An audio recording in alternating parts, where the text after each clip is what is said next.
ajaib, yaitu Jose Nerotau dan Felicia Dahayu, yang berkat matematika gasing, gampang, asik, dan menyenangkan.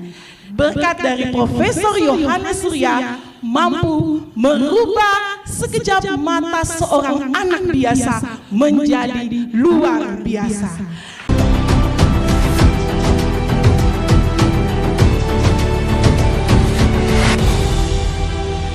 Melihat siswa SD. Siswa SD ini akan menjadi dosen di Universitas Cendrawasih. Nah, kedatangan seorang anak ajaib, yaitu Jose Nerotau dan Felicia Dahayu, yang berkat matematika gasing, gampang, asik, dan menyenangkan. Berkat dari Profesor Yohanes Surya mampu merubah sekejap mata seorang anak biasa menjadi luar biasa. Nah, adik Jose ini dia berasal dari kota Jayapura dan dia bersekolah di SD Kristen Kalam Kudus dan duduk di kelas 6. Adik Jose ini merupakan jebolan dari Gasing Kota Jayapura yang pertama. Baik, selamat pagi semua.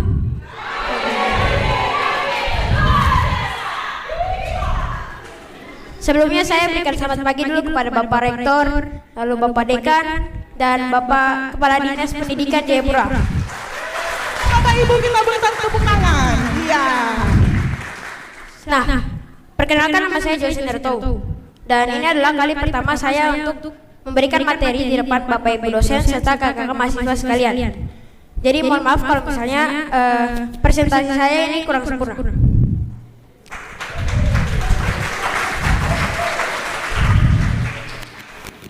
Nah, topik yang akan saya bawakan hari ini adalah kalkulus. Siapa yang di sini sudah pernah mendengar tentang kalkulus?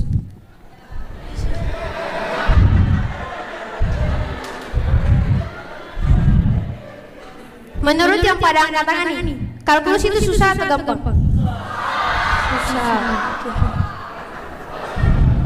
Tapi hari ini saya akan meringkas kembali kalkulus dan mengubahnya menjadi mudah.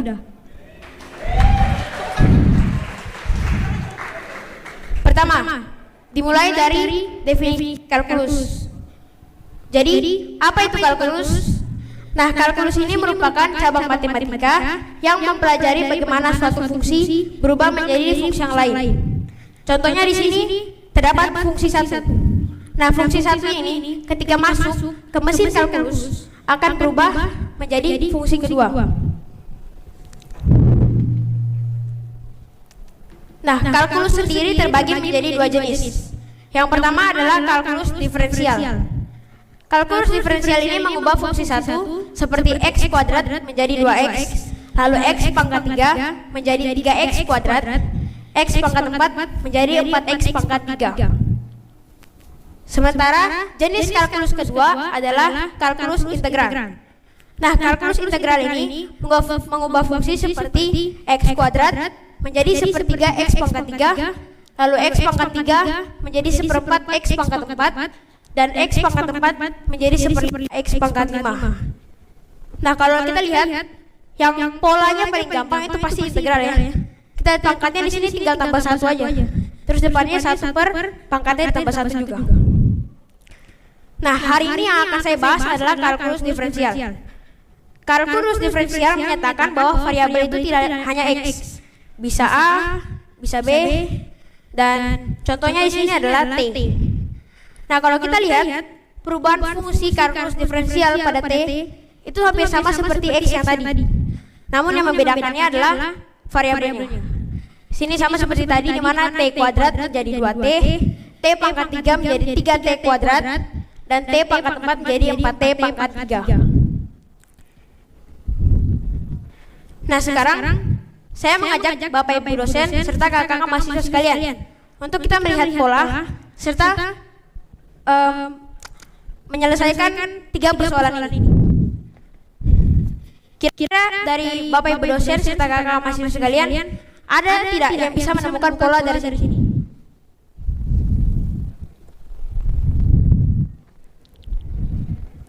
Baik, akan saya bantu.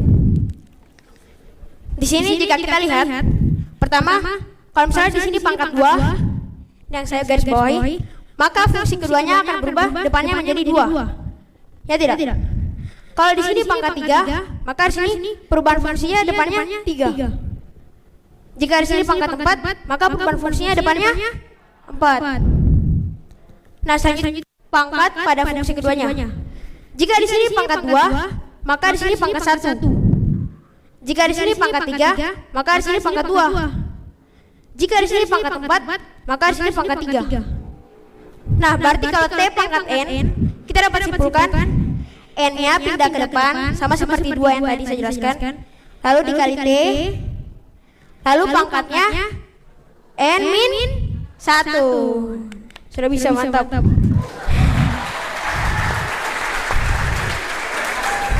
Ini adalah pola kalkulus diferensial. Nah, berarti kalau misalnya sudah tahu polanya NT pangkat N-1, kira-kira 5T itu menjadi apa? 5, ya betul sekali.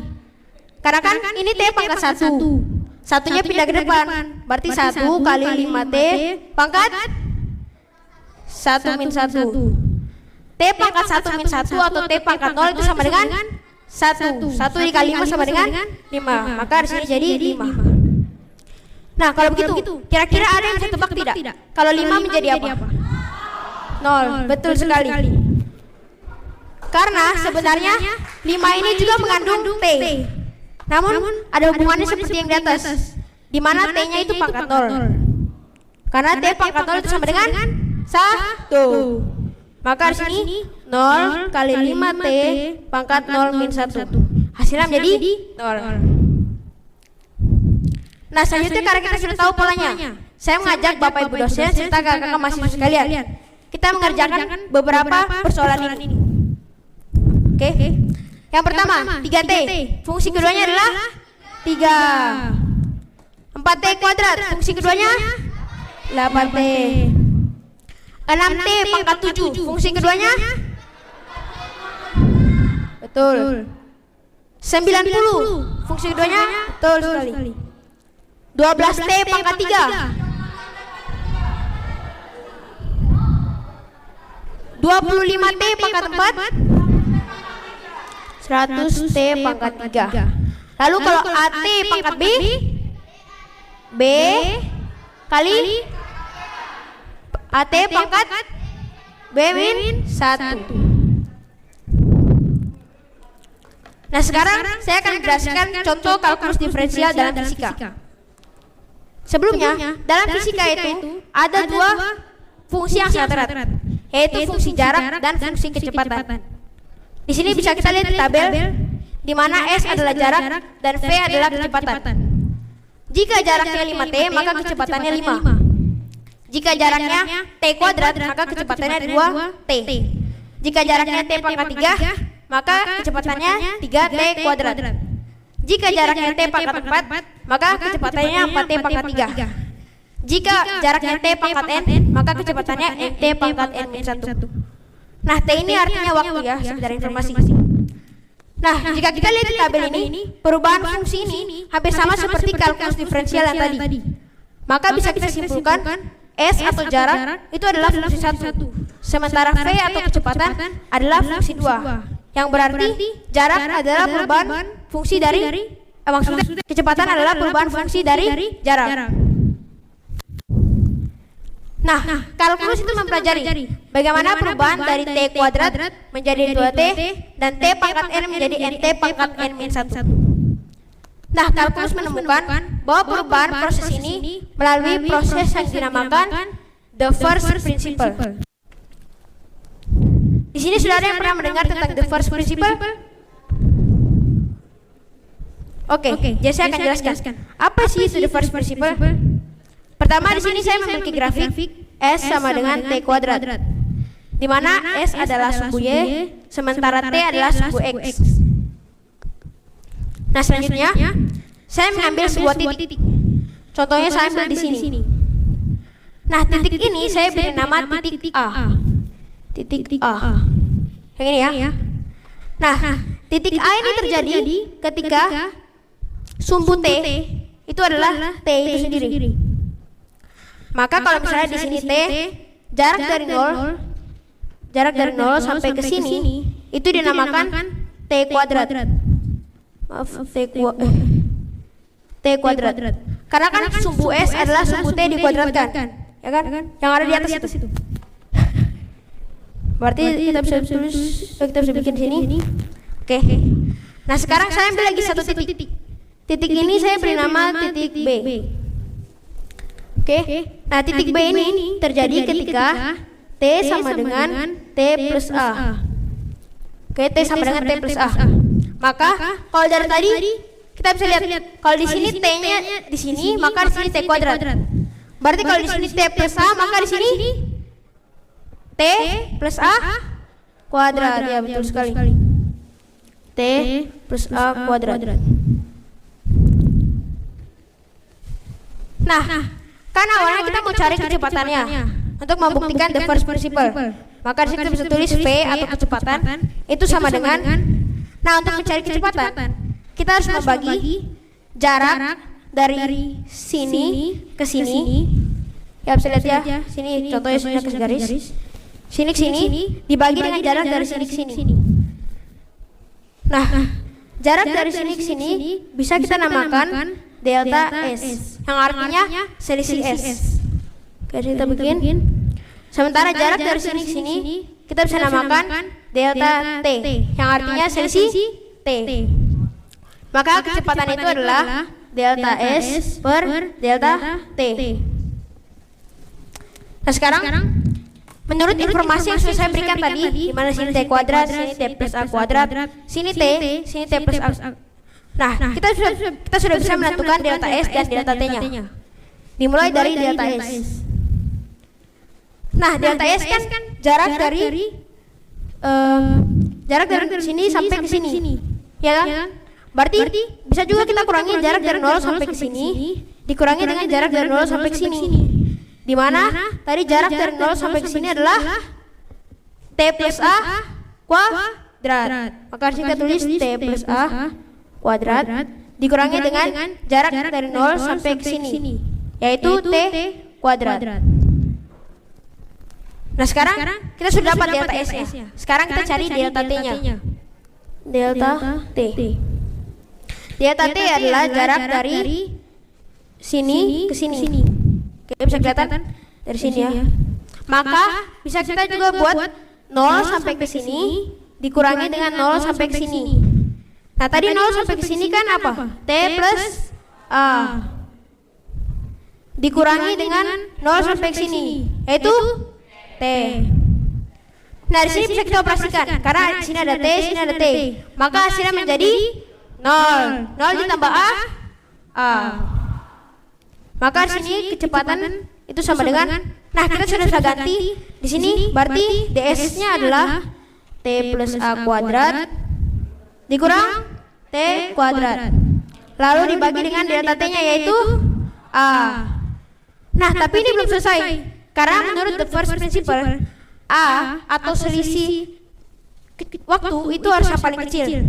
Maka di sini kita harus tulis limit A mendekati 0, yang artinya nilai A itu mendekati 0 atau yang sangat kecil. Nah inilah yang dinamakan dengan the first principle.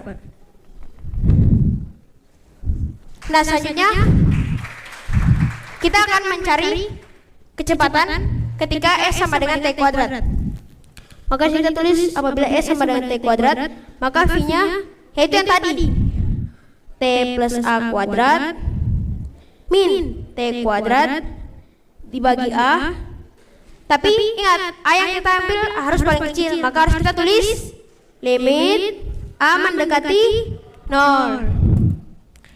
Di sini kalau T plus A kita kuadratkan, maka menjadi T kuadrat plus 2AT plus A kuadrat. Lalu dikurang dengan T kuadrat yang di belakang dibagi A. Tapi jangan lupa limit A mendekati 0. Di sini ada T kuadrat, di sini ada limit T kuadrat. Kita operasikan, maka menjadi 0. Nah, lalu maka tersisa di sini 2AT plus A kuadrat dibagi dengan A. Tapi jangan lupa limit A mendekati 0. Di sini keduanya kita bagi dengan A. Maka di sini menjadi 2T plus A. Kan di sini kita hilangkan, terus ini menjadi A. Tapi jangan lupa apa? Limit A mendekati 0. Nah, di sini karena A-nya sangat kecil atau mendekati 0, di sini bisa saja kita abaikan. Maka V ketika S sama dengan T kuadrat, A-nya kita hilangkan maka menjadi 2T. Maka terbukti yang tadi bisa kita lihat dari tabel fisika yang tadi. Jadi terbukti. Nah, ini sudah terbukti. S sama dengan kuadrat maka V sama dengan 2T. Nah, V ini dinamakan turunan atau derivatif dari S. Bisa juga ditulis ds per dt yang tadi dari makna the first principle. Nah, secara umum turunan f atau suatu fungsi fx itu bisa ditulis dengan df per dx sama dengan f ketika x plus a dikurang f ketika x dibagi dengan a. Tapi jangan lupa a mendekati 0. Nah, di sini karena kita sudah tahu tadi the first principle, maka kita akan mengerjakan beberapa soal secara bersama-sama. Kita akan mencari turunan dari contoh 1 yaitu 5x menggunakan the first principle. Ini adalah gambar grafik dari 5x. Berarti di sini df per dx yang tadi f ketika x plus a dikurang f ketika x dibagi dengan a. Tapi jangan lupa limit a mendekati 0. Di sini f ketika x plus a dan f ketika x kita ganti. Maka menjadi 5 dikali x plus a dikurang 5 dikali x dibagi dengan a. Tapi jangan lupa limit a mendekati 0. Di sini kita distributifkan 5 dikali x plus a. Maka menjadi 5x plus 5a dikurang 5x dibagi dengan a. Tapi jangan lupa a mendekati 0. Di sini ada 5x, di sini ada 5x. Kita operasikan, maka menjadi 5a dibagi dengan a. Tapi jangan lupa limit a mendekati 0. Nah, di sini a-nya bisa kita coret karena 5a dibagi a ya. Maka di sini tersisa 5. Maka turunan dari 5x adalah 5. Selanjutnya kita akan mencari turunan contoh 2 yaitu 3x kuadrat. Nah, ini adalah contoh gambar grafik dari 3x kuadrat. Maka di sini kita tulis df per dx itu sama dengan f ketika x plus a dikurang f ketika x dibagi dengan a. Tapi jangan lupa limit a mendekati 0. Di sini sudah kita ganti f-nya, maka menjadi 3 dikali x plus a. Tapi karena di sini x-nya kuadrat, maka x plus a juga harus kita kuadratkan. Lalu dikurang 3x kuadrat dibagi a. Tapi jangan lupa limit a mendekati 0. Di sini x plus a kita kuadratkan, maka menjadi 3 dikali x kuadrat plus 2ax plus a kuadrat dikurang dengan 3x kuadrat dibagi a. Tapi jangan lupa limit a mendekati 0. Di sini kita distributifkan, maka menjadi 3x kuadrat plus 6ax plus 3a kuadrat dikurang dengan 3x kuadrat dibagi a. Tapi jangan lupa limit a mendekati 0. Nah, di sini ada 3x kuadrat, di sini ada 3x kuadrat. Kita operasikan, maka menjadi 0. Selanjutnya di sini, maka di sini menjadi 6ax plus 3a kuadrat dibagi dengan a. Tapi jangan lupa limit a mendekati 0. Nah, di sini kita bagi dengan a, maka menjadi 6x plus 3a. Tapi jangan lupa limit a mendekati 0. Nah, karena a-nya sangat kecil atau mendekati 0, Jika dikalikan dengan bilangan berapapun, maka hasilnya tetap kecil atau bisa kita abaikan. Maka di sini bisa kita tulis saja 6x karena 6x tidak mengandung a. Jadi turunan dari 3x kuadrat adalah 6x.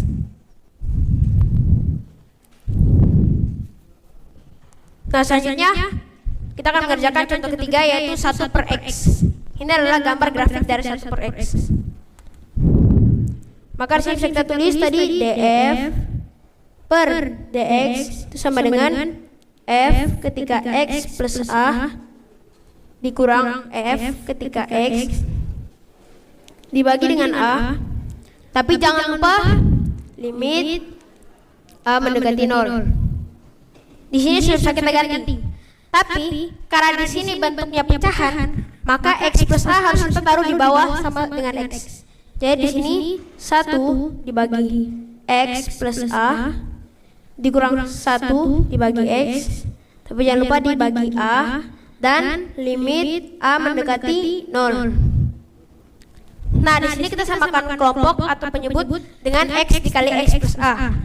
Maka di sini menjadi x dibagi dengan x kali x plus a dikurang x plus a dibagi x dikali x plus a dibagi dengan a. Tapi jangan lupa limit a mendekati 0. Nah, di sini karena penyebutnya sudah sama bisa kita operasikan. Maka di sini ada x, lalu di sini ada min x plus a. Di sini x bisa kita coret atau hasilnya menjadi 0. Maka di sini tersisa minus a dibagi dengan. Lalu ini kita distributifkan. Maka x dikali dengan x plus a adalah x kuadrat plus ax. Oke, lalu dibagi dengan a. Tapi jangan lupa limit a mendekati 0. Nah, sekarang a yang di bawah kita bagi dengan a yang di atas. Maka menjadi minus 1 dibagi dengan. Nah, seperti yang tadi saya bilang, kalau a-nya mendekati 0 atau kecil, jika dikalikan dengan bilangan berapapun maka hasilnya tetap kecil. Maka di sini yang tidak mengandung a hanyalah x kuadrat. Berarti kita tulis x kuadrat.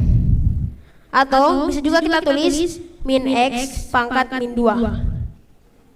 Oke. Jadi turunan dari 1 per x adalah min x pangkat min 2.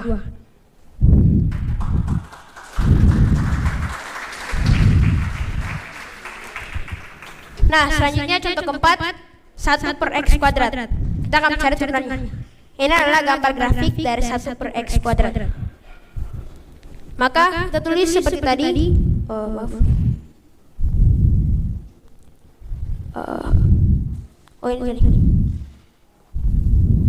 Oke, kita tulis df per dx itu sama dengan f ketika x plus a dikurang f ketika x. Tapi jangan lupa dibagi a dan limit a mendekati 0. Maka di sini kita ganti menjadi 1 dibagi x plus a.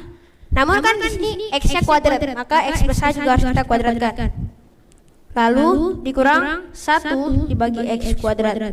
Tapi jangan lupa dibagi dengan a dan limit a mendekati 0. Nah, di sini kita samakan penyebut atau kelompok. Maka di sini menjadi x kuadrat dibagi dengan x kuadrat dikali x plus a dikuadratkan dikurang x plus a dikuadratkan dibagi dengan x kuadrat dikali x plus a dikuadratkan dibagi a. Tapi jangan lupa limit a mendekati 0. Oke, di sini karena kelompoknya sudah sama bisa kita operasikan. Maka di sini menjadi x kuadrat min x plus a dikuadratkan dibagi dengan x kuadrat kali x plus a dikuadratkan lalu dibagi dengan a. Tapi jangan lupa limit a mendekati 0. Di sini kedua x plus a yang kuadrat itu kita kuadratkan. Maka menjadi x kuadrat min x kuadrat ditambah 2ax ditambah a kuadrat. Lalu dibagi dengan x kuadrat dikali x plus a sini X kuadrat plus 2AX plus A kuadrat. Lalu dibagi dengan A. Tapi jangan lupa limit A mendekati 0. Nah, di sini ada X kuadrat min X kuadrat. Bisa kita operasikan.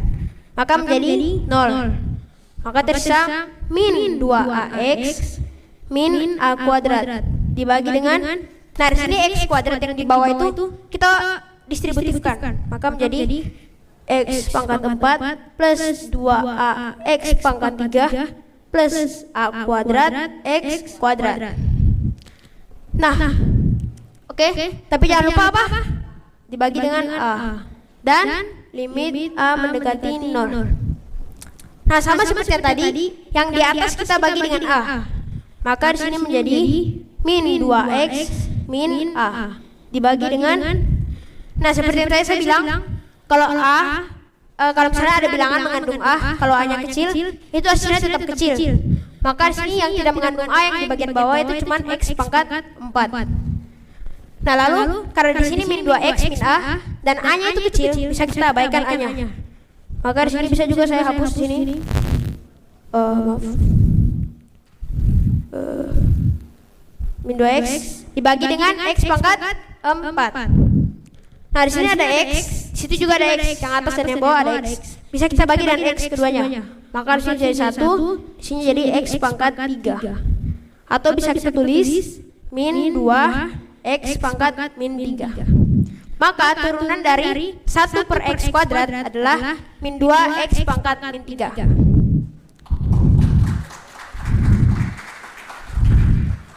Ada yang mau foto?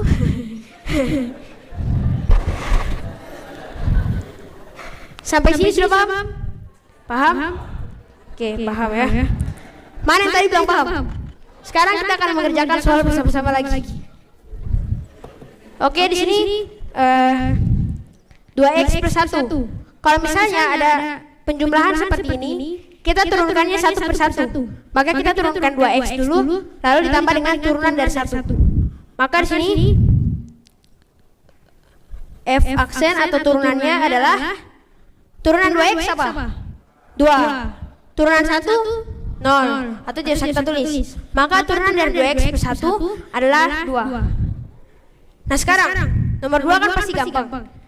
Saya akan tunjuk satu orang untuk maju.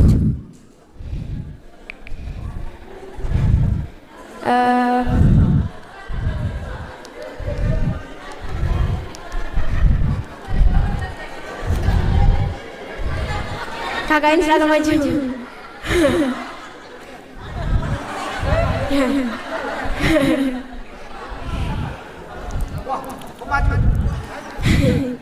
Turunan 6X pangkat 3.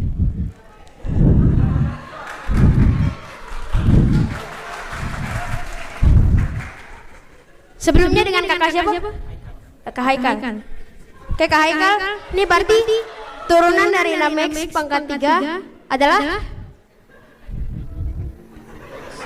3 pindah ke depan kan? Berarti 3 dikali 6X pangkat 3 min 1. Maka menjadi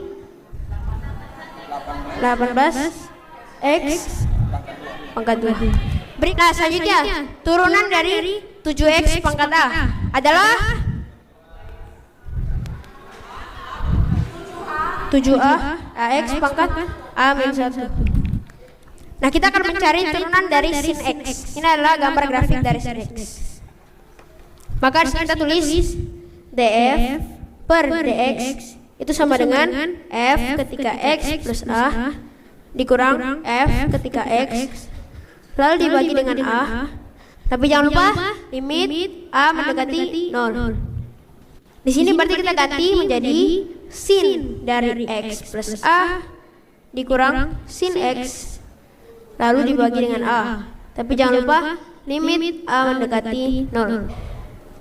Nah, di sini sin x plus a itu sama dengan sin x cos a, oke, ditambah dengan cos x sin a dikurang dengan sin x lalu dibagi dengan a.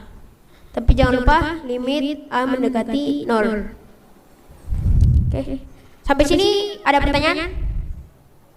Oke, tidak ada. Di sini karena A-nya mendekati 0, maka di sini cos dari A mendekati 0 itu mendekati 1. Terus ini kita bisa tulis 1. Lalu di sini karena A-nya mendekati 0, maka sin dari A mendekati 0 itu mendekati A. Maka di sini kita tulis A. Maka di sini tersisa sin X plus cos X dikali dengan A dikurang dengan sin X lalu dibagi dengan A. Tapi jangan lupa limit A mendekati 0. Di sini sin X yang ini min sin X itu sama dengan 0. Lalu A yang ini kita bagi dengan A yang di bawah, yang ini. Kita bagi. Maka di sini tersisa cos X. Maka dari sin X adalah cos X. Selanjutnya kita akan mencari turunan dari cos X. Ini adalah gambar grafik dari cos X.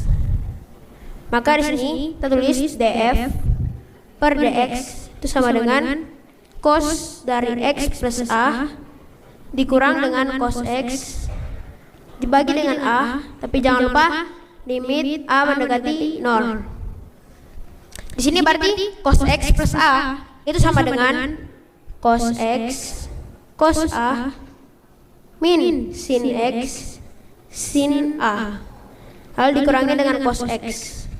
Tapi jangan lupa dibagi dengan A dan limit A mendekati 0. Nah, tadi seperti saya bilang, ketika A-nya kecil atau mendekati 0, maka cos A mendekati 0 itu sama dengan, itu hasilnya mendekati 1. Maka kita ganti 1. Lalu, sin A ketika A-nya mendekati 0, itu mendekati A. Maka kita ganti A. Maka sini tersisa cos X min sin X dikali dengan A dikurang cos X. Nah, di sini cos X dibagi dengan A. Tapi jangan lupa limit A mendekati 0. Di sini cos X dikurang dengan cos X yang di belakang, hasilnya 0. Lalu A yang ini kita bagi dengan A yang di bawah, maka hasilnya menjadi 1. Maka turunan dari cos X adalah min sin X. Oke. Nomor 7, kita akan mencari turunan dari tan X. Nah, perlu diketahui dulu tan X itu sama dengan sin X dibagi dengan cos X. Nah, di sini kan ada dua fungsi. Maka kita bisa buat sin X itu menjadi U, lalu sementara cos X itu menjadi V. Maka sekarang fungsinya menjadi U per V. Maka df per dx itu sama dengan, nah kalau misalnya ada dua fungsi seperti U per V ini, cara menyelesaikannya adalah U aksen dikali V dikurang U kali V aksen. Nah, sekedar informasi, aksen itu artinya turunan. Jadi turunan U dikali V dikurang U dikali turunan V, lalu dibagi dengan V kuadrat. Oke, dibagi dengan V kuadrat. Maka di sini U aksen berarti turunan dari sin X. Turunan sin X tadi apa? Cos X dikali dengan V-nya yaitu cos X dikurang dengan U-nya apa? Sin X. Sin X. Lalu dikali dengan turunan dari V, berarti turunan cos X min sin X. Lalu dibagi dengan, nah dibagi dengan V kuadrat, berarti cos X dikuadratkan, maka menjadi cos kuadrat X. Nah, di sini cos X dikali cos X, cos kuadrat X. Lalu sekarang ditambah atau dikurang? Tambah, ya betul. Ditambah dengan sin kuadrat X. Lalu dibagi dengan cos kuadrat X. Nah, sekedar informasi aja nih, kalau cos kuadrat X ditambah sin kuadrat X itu sama dengan 1. Menggunakan Pythagoras segitiga garis. Maka di sini menjadi 1 dibagi cos kuadrat X. Nah, kalau 1 per cos X itu sama dengan secant X. Secant X. Maka kalau 1 per cos kuadrat X itu menjadi secant kuadrat X. Oke, berarti turunan dari tan X adalah secant kuadrat X. Oke. Nah, sekarang kita akan melihat aplikasi kalkulus dalam beberapa mata pelajaran. Yang pertama yaitu fisika. Diketahui, sebuah benda dilempar ke atas dari suatu gedung dengan ketinggian benda sebagai fungsi waktu diberikan oleh persamaan Y sama dengan 100 plus 20T min 5T kuadrat. Hitung ketinggian maksimum benda dan kapan benda mencapai tanah. Di sini untuk gambaran terdapat sebuah benda. Lalu benda itu dilempar ke atas. Lalu benda itu akan jatuh lagi ke bawah. Nah, di sini saya akan memberikan sebuah bayangan. Jika contohnya di sini saya melempar sebuah benda ke atas, maka di sini kecepatannya pertama positif, lalu 0, lalu negatif. Karena kalau tidak 0 itu bendanya tidak akan mungkin jatuh ke bawah lagi. Supaya dia putar balik. Maka di sini untuk A itu V atau DY per DT itu harus sama dengan 0. Maka yang pertama kita cari adalah DY per DT nya atau V nya. Maka DY per DT adalah turunan dari Y ini, yaitu pertama turunan 100 0 ditambah dengan turunan 20T 20, lalu dikurang dengan turunan 5T kuadrat 10T. Nah, itu harus sama dengan 0. Maka di sini T-nya min 10T kita pindahkan ke sini, maka menjadi 20 sama dengan 10T. Maka ya betul sekali, T sama dengan 2. Nah, di sini karena kita sudah ketahui T sama dengan 2, kita masukkan untuk mencari Y max-nya. Maka sini kita tulis Y max atau ketinggian maksimum itu sama dengan 100 ditambah 20 dikali T. Nah, T-nya kan tahu 2, berarti 20 dikali 2 dikurang 5 dikali 2 kuadrat. Hasilnya berapa? 100 tambah 20 kali 2 40 dikurang 5 kali 2 kuadrat. 5 kali 2 kuadrat sama dengan 20. Maka hasilnya jadi 100.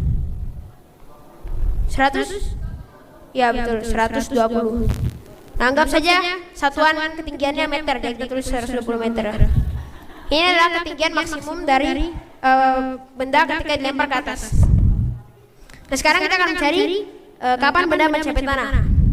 Nah, ketika sebuah benda dilempar dari atas dan mencapai tanah, itu ketinggiannya 0, ya kan? Kan ketinggiannya 0. Maka di sini kita harus tulis Y itu harus sama dengan 0. Maka di sini 0 kita ganti 0 yang ini, Y yang ini menjadi 0. Maka 0 itu diperoleh dari 100 plus 20T min 5T kuadrat. Di sini supaya mempermudah kita bagi semuanya dari 5. Maka di sini 0 sama dengan 20 plus 4T min T kuadrat. Maka di sini kita ubah dalam bentuk persamaan kuadrat sempurna. Maka menjadi T min 2 dikuadratkan, lalu dikurang dengan min 2 kuadrat berapa? 4, ya betul. Lalu dikurang dengan 20 yang ini, dikurang 20 itu harus sama dengan 0. Maka T-nya adalah, nah kita taruh sini 2 di depan plus minus akar dari, ini kan min 4 min 20 berapa? Min 24. Min 24 pindah ke sini, maka menjadi 24. Maka di sini 2 plus minus akar dari 24. Maka di sini 2. Nah, kita ambil yang positif yaitu plus. Nah, akar 24 itu sama aja dengan 2 akar 6. Karena 2 kuadrat 4. 4 dikali 6 24. Maka di sini kapan benda mencapai tanah adalah 2 plus 2 akar 6. Nah, anggap saya satuan waktunya detik. Maka sini kita tulis detik. Oke. Sekarang kita akan lihat aplikasi kalkulus dalam mencari luas maksimum. Diketahui sebuah tali dengan panjang 60 cm hendak dibuat menjadi suatu persegi panjang. Hitung luas maksimum dari persegi panjang yang dapat dibuatnya. Maka di sini untuk gambaran saya membuat sebuah persegi panjang. Lalu persegi ini itu memiliki keliling 60 cm karena terbuat oleh tali yang sama. Maka di sini kalau misalnya saya taruh di sini X, di sini X, maka di sini ditambah yang di sini itu harus 60 min 2X. Nah, 2x ini dapat dari x tambah x. Oke, maka di sini 60 min 2x, tapi karena di sini ada dua sisi yang sama, maka di sini harus bagi 2. Maka di sini jadi 30 min x. Di sini 30 min x, di sini 30 min x. Oke. Nah, untuk luasnya sendiri itu x dikali dengan 30 min x. Nah, x dikali 30 min x. Karena kan luas persegi panjang dikali lebar. Maka di sini jadi 30x min x kuadrat. Nah, tapi karena yang dimintanya luas maksimum, maka seperti yang tadi kalau misalnya kita lihat aplikasi kalkulus dan fisika, itu harus ada yang 0, yaitu turunannya. Maka di sini untuk mencari luas maksimum, L aksen itu harus sama dengan 0. Nah, L aksen atau turunan L adalah 30 min 2x. Nah, itu harus sama dengan 0. Maka x-nya sama dengan 15, ya betul. 2x pindah ke sebelah terus 30 per 2. Nah, di sini kita sudah ketahui x-nya 15. Untuk mencari luas maksimumnya, di sini kita masukkan x ke persegi panjang ini. Berarti ini menjadi 15, lalu 30 min x-nya yaitu 15. Sudah menjadi 15. Maka L max itu sama dengan 15 dikali dengan 15. Saya bantu ya, 15 kali 15. Menggunakan gasing. Kalau menggunakan gasing kita mengerjakan dari depan. Berarti di sini 1 dikali 1 1. Lalu 1 dikali 5 ditambah 5 dikali 1. Ya, dia kayak silang gini. Nah, gini. Berarti 1 kali 5 5. 5 ditambah 5 dikali 1 5 ditambah 5 10. Berarti sini 10. Tapi kita harus tulis 1 kecil 0 besar. Ya, 10 kita tulis 1 kecil 0 besar kalau menggunakan gasing. Lalu yang terakhir 5 ini kita kalikan dengan 5 ini, maka menjadi 25. Maka hasilnya adalah 225 atau luas maksimumnya sama dengan 225 cm kuadrat atau persegi. Oke. Selanjutnya kita akan lihat aplikasi kalkulus dalam biologi. Diketahui pertumbuhan populasi bakteri di suatu lokasi dapat digambarkan dalam rumus P sama dengan 1000 E pangkat 1 T. P adalah jumlah populasi, sementara T adalah waktu dalam jam. Yang ditanya tentukan laju pertumbuhan populasi pada saat T sama dengan 3 jam. Nah, yang pertama kita lakukan adalah kita lihat dulu, ini bakterinya betulan bertambah atau tidak. Dengan cara kita melihat P ketika T sama dengan 0. Berarti di sini 1000 dikali E pangkat 0,1 dikali T-nya itu kan 0. Berarti sini kita tulis 0. Nah, 0,1 dikali 0 sama dengan 0. E pangkat 0 tadi sama dengan apa? 1. Maka 1 dikali 1000 1000. Oke. Selanjutnya kita cari jika P ketika T sama dengan 1. Maka di sini 1000 dikali E pangkat 0,1 dikali T-nya itu 1, berarti kita tulis sini 1. Berarti sini 1000 E pangkat 0,1. Nah, untuk mencarinya kita akan membuktikan menggunakan kalkulator. Oke. Sini berarti 1000 dikali dengan E pangkat 0,1. Hasilnya adalah 1105. Berarti di sini 1105 bakteri. Nah, kalau kita bandingkan ketika T sama dengan 0 dan T sama dengan 1, setiap waktunya bertambah, maka bakterinya juga ikut bertambah. Berarti dapat disimpulkan bakterinya memang benar-benar bertambah. Nah, karena dimintanya laju pertumbuhan atau kalau laju kan tadi V atau kecepatan atau dP per dt. Maka di sini kita tulis dP per dt sama dengan berarti turunan dari 1000 E pangkat 0,1 T. Berarti 1000 dikali E pangkat 0,1 T. Nah, terus dikalikan dengan turunan dari pangkatnya, yaitu turunan dari 0,1 T adalah 0,1. Berarti di sini 1000 dikali 0,1 itu sama dengan 100, ya betul.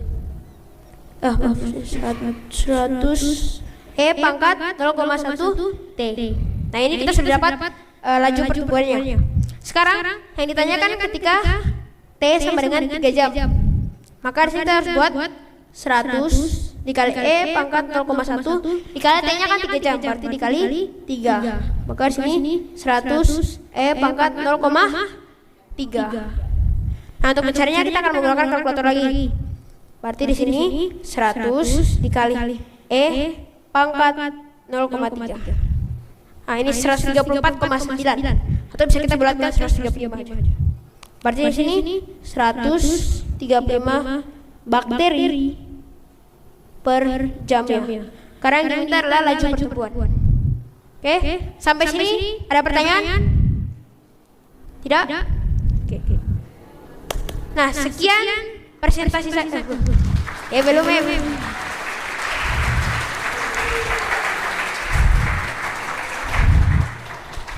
Oke, kesimpulan dari pembelajaran kita hari ini adalah kalkulus itu dapat dipelajari dengan mudah. Lalu kalkulus itu meningkatkan pola pikir dan mempunyai aplikasi yang sangat luas. Hal yang terakhir, penting bagi anak seperti saya untuk mempelajari kalkulus untuk meningkatkan logika berpikir mereka. Oke, tepuk tangan yang meriah buat Jose.